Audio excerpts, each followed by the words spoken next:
সৎকর্মশীল বান্দাকে কবরে কয়টি প্রশ্ন করা হবে?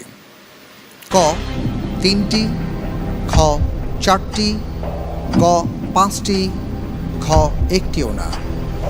যিনি আব্দুন সালেহুন সৎকর্মশীল তাকে সর্বমোট কয়টি প্রশ্ন করা হবে? হাদিসের মধ্যে কি এসছে?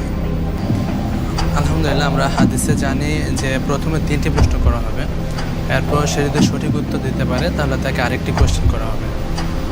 মানে আমি উত্তর নিতে যাচ্ছি উত্তর খ, 4টি প্রশ্ন করা হবে। লক করে দেব, ইনশাআল্লাহ। ফ্রিজ করে দেওয়া হোক। খ 4টি। কবরে কি কি প্রশ্ন করা হবে? প্রথম প্রশ্ন করা মার রব্বুকা, তোমার রবকে। আচ্ছা। ওয়ামা দিনুকা, তোমার দিনকে। ওয়ামা হাজার রাসূল, মানে এই ব্যক্তিকে, অথবা ওয়ান নাবিয়ুকা, তোমার নাবিকে।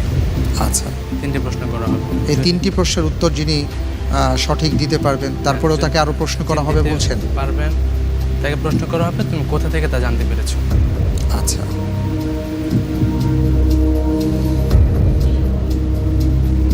আপনি যে উত্তরটি দিয়েছেন আপনার উত্তরটি সঠিক হয়েছে।